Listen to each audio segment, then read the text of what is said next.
प्रेक्षकांनो, आज कलाची सटकली बर का. कारण झालंय असं की सरोजने खूप अपमान केलाय रोहिणीच्या कान भरण्यावरून त्या तिच्या आई वडिलांचा.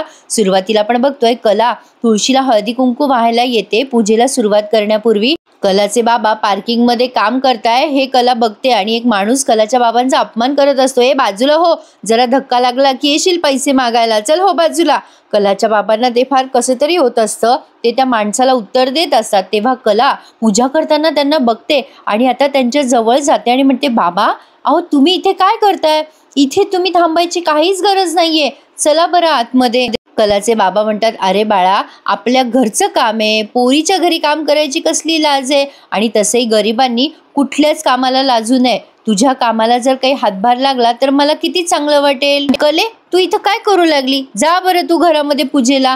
कला म्हणते, बाबा खरंच हे सगळं तुम्हाला करायची गरज नाहीये हो. आता कलाचे बाबा म्हणतात, तू नको काळजी करू बरं, चल तू जा आतमध्ये, मी येतो तुझ्या मागं मागं, जा.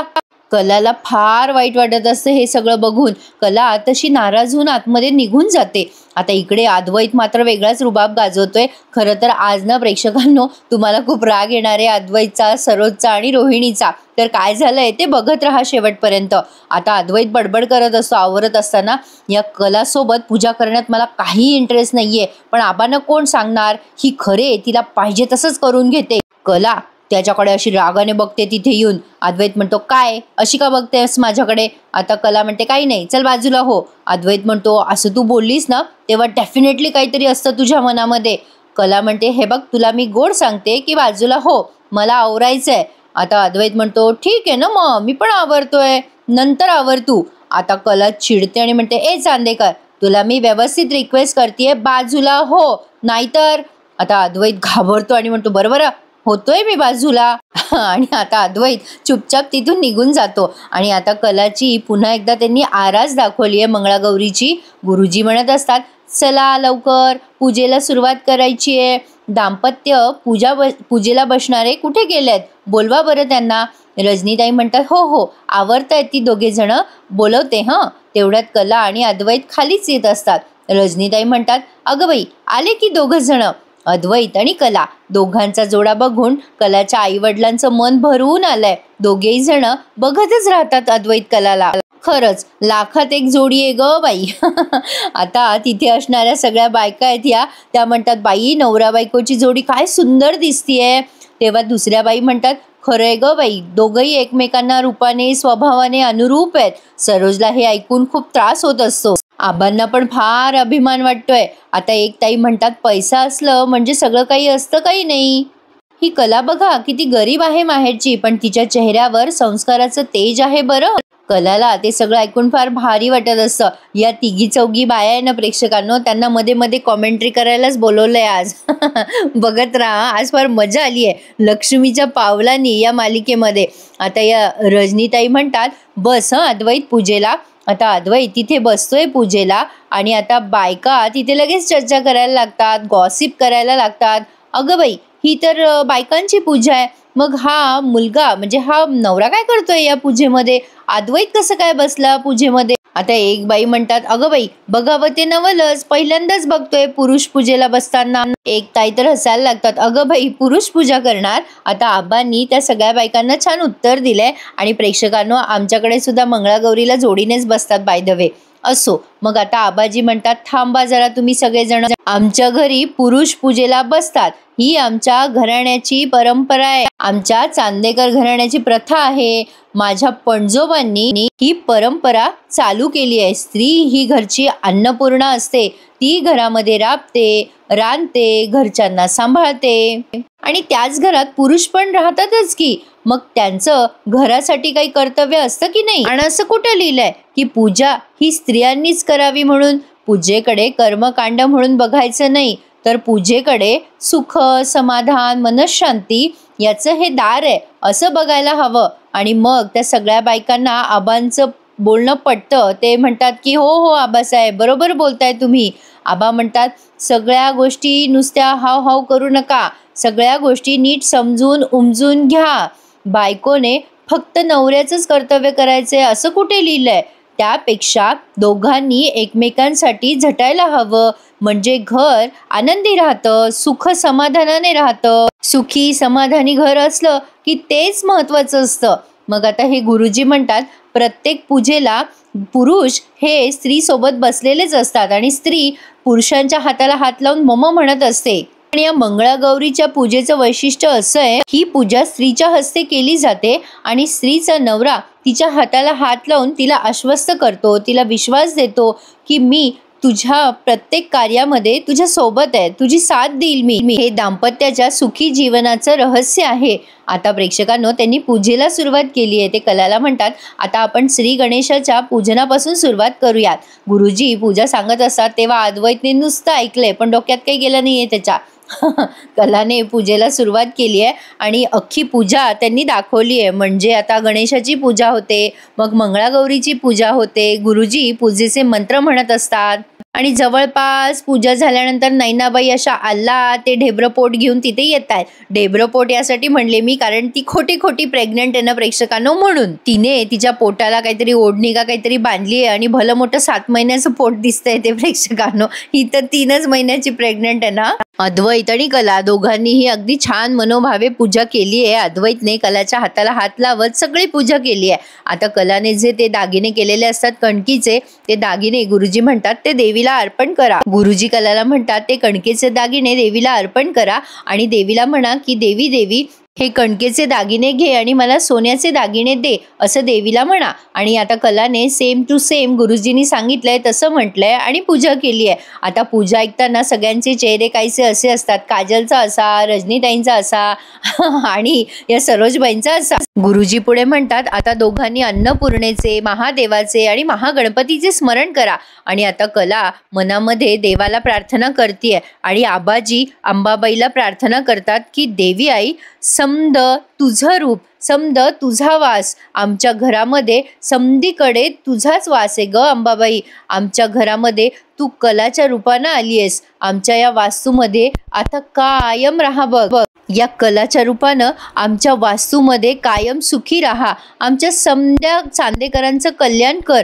लक्ष्मीच्या पावलानं आली आहेस ग अंबाबाई. आम्हा सगळ्यांना उदंड आयुष्य दे, सुख समाधान आमच्या या वास्तूमध्ये नांदू दे, असं आबांनी मनामध्ये प्रार्थना केली आहे प्रेक्षकांनो. फक्त काय ते आबा या घरामध्ये सेन्सिटिव्ह, या घरामध्ये फक्त आणि फक्त आबाच एक समजूतदार माणूस आहे प्रेक्षकांनो आणि समजदार आणि खूप चांगले. आणि दुसरं म्हणजे त्या रजनीताई आणि तिसरी म्हणजे आपली कला. बाकीनं हे सगळे स्वतःला शहाणे समजतात. याला वाटतं की मी जास्ती शहाणा, त्याला वाटतं मी जास्ती शहाणा, पण कला या सगळ्यांना नीट करेल. तुम्ही बघाच आता नैनाचा लुक दाखवलाय मध्ये मध्ये. कला आणि अद्वैत दोघेही जण आरती करतात आणि आता आरती संपूर्ण झाल्यानंतर ही कला मनामध्ये प्रार्थना करते आणि कलाने आरती झाल्यानंतर देवाला खूप छान प्रार्थना केली आहे मनामध्ये. देवी मंगळागौरी, तुझी कृपादृष्टी अशी सगळ्यांवर असू दे. चांदेकरांची वैभव, प्रतिष्ठा, ताकद टिकवण्याची मला शक्ती दे. आई बाबांना असलेल्या पैशाच्या अडचणी दूर कर. डोक्यावर असलेला कर्जाचा भार लवकरात लवकर कमी होऊ दे. आता कलाने अशी प्रार्थना केली आहे देवीला आणि आता सगळ्यांना ती आरती देत असते आणि नमस्कार करत असते. हे गुरुजी सांगतायत त्याप्रमाणे तिने सगळे इन्स्ट्रक्शन फॉलो केलेत पूजेचे. कलाने प्रत्येकाला आरती दिली आहे, त्यांच्या जवळ जाऊन आबांना नमस्कार केलाय आणि आता पुन्हा एकदा त्या आरतीचं ताट तिथे आणून ठेवले देवाजवळ. आता हे गुरुजी म्हणतात, मंगल मूर्ती मोर्या, गणपती बाप्पा मोर्या. आता महानैवेद्य दाखवून द्या. आणि कलाने आता त्या पुरणाच्या पोळीचा आणि जे काय तिने केलंय स्वयंपाक नैवेद्यासाठी त्याचा नैवेद्य दाखवलाय पाणी फिरवून.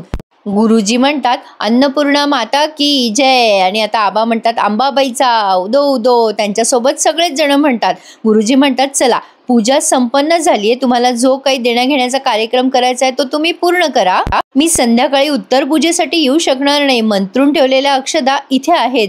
नाही, तुम्ही श्री गणेशाय नमः म्हणून अक्षदा वाहा आणि उत्तर पूजा पूर्ण करा. आता एक ताई म्हणतात की अगं कला, पूजा फार छान झाली बरं का, याचं कारण तू आहेस, किती मनापासनं केलंस ग सगळं.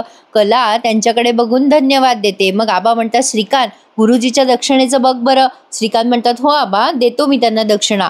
मग आबाजी पुढे सांगतात, चला देण्या घेण्याचं बघा बरं, रजनी कुंकू लाव. आणि प्रेक्षकांनो, खरा ड्रामा इथून चालू झालाय.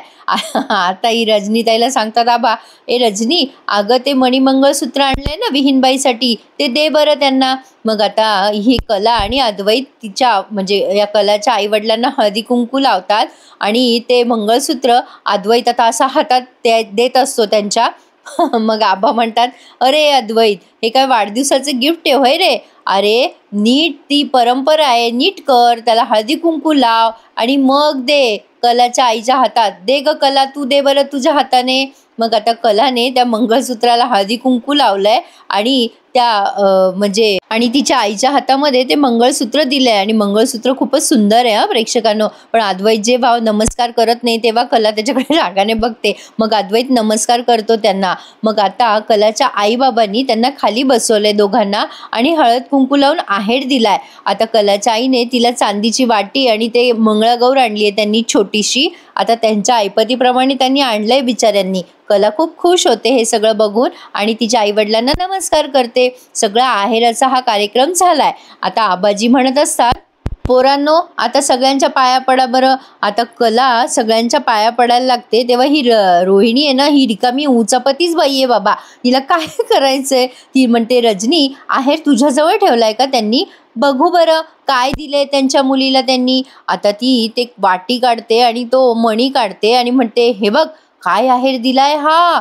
आणि आता तिच्या हातात ठेवते आणि सरोज जवळ जाते आणि म्हणते, अगं ए सरोज वहिनी, अगं बघितलं का, काय आहे हे, याला काही वजन आहे का? अगं पाहिलं का तू? या सरोज ताई असं बघतात नुसतं आणि म्हणतात, ए मला काही सांगू नको सर रोहिणी, मला काही घेणं देणं नाहीये या सगळ्याशी. रोहिणी म्हणते, अगं वहिनी, नुसता पत्रा आहे, त्याला चांदीचं पाणी दिलंय, ही पद्धत आहे का घेण्या देण्याची? अगं असं न बोलून कसं चालेल रोहिणी वहिनी, बघ जरा हे काय आहे. सरोज म्हणते, ए बाई, माझ्याशी ना काही सांगू नको हे, माझ्याशी बोलू नको या विषयावर. हे बघ, हे सगळं जे काही असेल ना त्यांच्या ऐपतीप्रमाणे त्यांनी दिलं असेल आणि मला ना अशा लोकांकडनं मुळात अपेक्षाच नाहीये. जाऊ दे ना, त्यांच्या आहेरावर आपण अवलंबून नाही आहोत. रोहिणी म्हणते, अगं सरोज वहिनी, मुद्दा तो नाहीच आहे. मला का राग आला माहितीये का? अगं ह्या खरेंनी सगळ्यांसमोर हा असा पत्रा देऊन आपला अपमान केलाय. अगं कितीही गरीब व्याही असले ना तरी जावयाचा मानपान बघतात ग, पण त्यांनी आपल्या चांदेकरांची लायकी काढली आहे हे असा पत्रा देऊन. त्यांना माहितीये इथे कसंही केलं, काहीही केलं तर सगळं खपतं. जशा त्यांनी त्यांच्या 2 मुली खपवल्या, हा तर नुसता पत्रा आहे, पत्रा. पुढे बघ काय काय करतील ते. पत्रा पत्रा हा शब्द ती डबल उच्चारते मुद्दाम. सरोज वहिनी म्हणतात, हे बघ जाऊ दे ग बाई, ते तेव्हापासूनच डोक्यावर बसले जेव्हापासून लग्न झालंय या पोरींचं.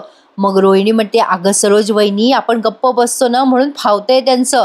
सरोज वहिनी म्हणतात, जाऊ दे ना का, सोड ना, मला इंटरेस्टच नाहीये आणि त्यांची लायकीच नाहीये मुळात हे आहेर वगैरे करण्याची. रोहिणी म्हणते, सरोज वहिनी, आता जर तू काही बोलली नाहीस ना तर तुला इथून पुढे काहीच बोलता येणार नाहीये. गागं, किंमत आणि वस्तू याची काही गरज नाहीये, पण गरज आहे आपल्या किमतीची. उद्या कोल्हापुरात आपला काय मान राहणार आहे? अगं सरोज वहिनी, आपण चांगुलपणा सांभाळला ना तर या खरेंचा आणखीन फावणार बघ. उद्या भंगारमधून वस्तू आणायला कमी करणार नाही. हीच वेळ आहे, बोल सरोज वहिनी, बोल. बघितलं ना प्रेक्षकांनो, आपलेच लोक कसे आपल्याला चिथवून देत असतात आणि या रोहिणीला या सरोजचं चांगलं झालेलं अजिबात सहन होत नाही. आता ती मुद्दाम तो आहेर त्या सरोज वहिनीच्या मांडीवर टाकते आणि म्हणते, बघ जरा, बघ कसा पत्रा आहे हा, बोल वहिनी बोल. आणि मग या सरोजला चांगलीच हवा मिळते आणि मग सरोज मोठ्याने म्हणते, 1 मिनिट थांबा जरा. सगळेजण सरोजकडे बघायला लागतात. आता रोहिणीने त्यांच्या हातात ती डब्बी दिलेली असते, ती डब्बी हातात घेऊन या सरोज वहिनी त्या कलाच्या आईच्या समोर उभ्या राहतात आणि म्हणतात, काय हो मिसेस खरे, चांदेकरांकडनं आलेला घसघशीत आहेर पाहिला की नाही तुम्ही? अद्वैत त्याच्या आईकडे बघतच राहतो की हे काय बोलतीये आपली आई. आता कलाला पण कळे ना काय बोलतायत ह्या. आता या सरोजबाई म्हणतात, काय हो, चांगला घसघशीत आणि वजनदार आहे ना तो आहेर. आता सगळेजण सरोजकडे बघत असतात. रोहिणी मात्र मनात विचार करते, हा दगड आहे ना जरा जास्ती घासावा लागतो. आता दगड हा अर्थ तिने सरोजला म्हटलाय, तर आता ती पुढे म्हणते कशी, हा दगड जास्ती घासावा लागतो, पण एकदा का घासला ना की असा मस्त भडका पेटतो. आता मज्जा येणारे रोहिणी, तमाशा बघ फक्त काय काय होतंय ते. सरोज वहिनी म्हणतात, नाही मला मान्य आहे ना, प्रत्येकाची आहेर करण्याची एक पद्धत असते, प्रत्येक जण रीतीभातीप्रमाणेच आहेर करतं आणि आपल्या आपल्या ऐपतीप्रमाणे. पण तुम्ही जो काही हा आहेराचा पत्रा दिलाय ना आम्हाला, तो तुम्ही स्वतः तरी बघितला का, कसा आहे हा पत्रा. आता असं बोलल्यानंतर या कलाच्या आईला एकदम वाईट वाटतं, त्या खाली मान घालतात. सरोज वहिनी म्हणतात, तुम्ही आम्हाला आहेर दिला नसता ना तरी चाललं असतं आम्हाला, पण हा पत्रा देऊन आमचा अपमान केलाय तुम्ही, आमची लायकी काढता काय तुम्ही. नैना हे सगळं तिथे उभं राहून नुसतं ऐकत असते गंमत म्हणून. बिचाऱ्या या कलाच्या आईबाबांनी ते कमवण्यासाठी पण किती कष्ट केलेत, पण हे कष्ट कोणाला कशाला दिसणार. आता मात्र आबा चिडतात आणि म्हणतात, सरोज काय बोलतेस तू हे. सरोज म्हणते, आबा ह्यांना सुद्धा कळू देत, आपल्या घराच्या रीती काय आहेत, परंपरा काय आहे. प्रत्येक वेळेला त्यांना वाटेल तसं वागून अजिबात चालणार नाही. आपण चांदेकर आहोत, आपली एक पत आहे, हे त्यांना समजायला पाहिजे. आबा यांना जर आपली बरोबरी करायची असेल तर यांना स्वतःची पत वाढवावीच लागेल आणि आम्हाला हे असा फालतू पत्रा आहेर देऊन तुम्ही तुमच्या पातळीला आणून सोडलंय. आपण जेव्हा आहेर देतो, 4 लोकांसमोर देतो, तर समोरच्या माणसाच्या प्रतिष्ठेला धक्का बसेल याचा विचार सुद्धा तुमच्या मनात आला नाही ना. तुम्हाला असं वाटलंच कसं की हा पत्र आहेर आम्ही स्वीकारू. राहुलला फार मजा येते हा तमाशा ऐकायला आणि आता या बिचाऱ्या रजनीताईंना फार कसं तरी होतंय आणि आता कलाच्या आईवडिलांना लाजल्यासारखं वाटतंय. सरोज वहिनी म्हणतात, एक वेळेला आमचं जाऊ द्या, आम्हाला कमी नाहीये, पण तुम्ही स्वतःच्या मुलीला देताना असं हातचं राखून देता. काजलला तर फार अपमान वाटत असतो. कलाला प्रचंड राग आलेला आहे आता सरोज वहिनींचा. आता मात्र या कलाच्या आई रडायला लागतात आणि म्हणतात, माफ करा विहीनबाई, आमचा तुमचा अपमान करायचा अजिबात हेतू नव्हता. आमची जी ऐपत होती त्याप्रमाणे आम्ही तुम्हाला आहेर करायचा प्रयत्न केला, तरी पण आमच्यामुळं तुमच्या प्रतिष्ठेला धक्का लागला असेल तेव्हा आम्हाला माफी करा. हात जोडून त्या सगळ्यांची माफी मागताय. आबाजी माफी करा आम्हाला. आता मात्र खूप राग आलाय कलाला. कला म्हणते, आई म्हणते ते बरोबर आहे सरोज, माझी आई जे बोलते ते शब्दशः खरं आहे. माझी आई आणि माझे वडील त्यांच्या ऐपतीप्रमाणे मला जो आहेर करायचा आहे ते करतायत आणि त्यांनी मला जो आहेर केलाय ना त्या आहेरामुळे मला त्यांचा अभिमान वाटतोय. आता सरोजला सडेतोड उत्तर मिळाल्यामुळे सरोजचा चेहरा बघा कसा झालाय आणि सगळेच जण कलाकडे बघतच राहतात. मला तर कलाचं कौतुक करावंसं वाटतंय. प्रेक्षकांनो, कसा अप्रतिम भाग होता ना आजचा. इथेच त्यांनी हा भाग संपवलाय. आता मात्र कलाच्या डोक्यावरनं पाणी गेलंय, कारण आता सरोजने अपमान केला, रोहिणीने अपमान केला आणि राहिला सायला कसर अद्वैत पूर्ण करतो. कारण अद्वैत म्हणतो, मला काही उत्तर पूजा करायची नाहीये, झालं सगळं, मी जातो आता इथून उठून.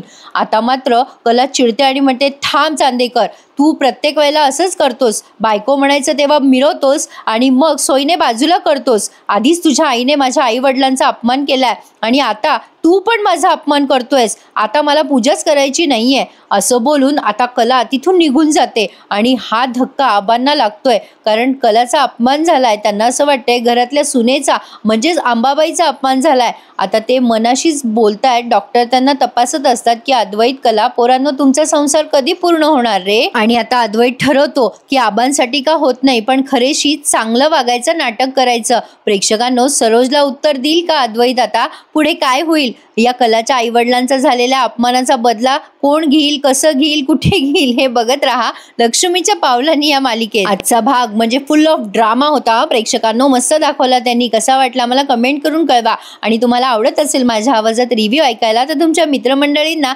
माझा हा व्हिडिओ शेअर करायला विसरू नका. चॅनल आठवणीने सबस्क्राईब करा. धन्यवाद.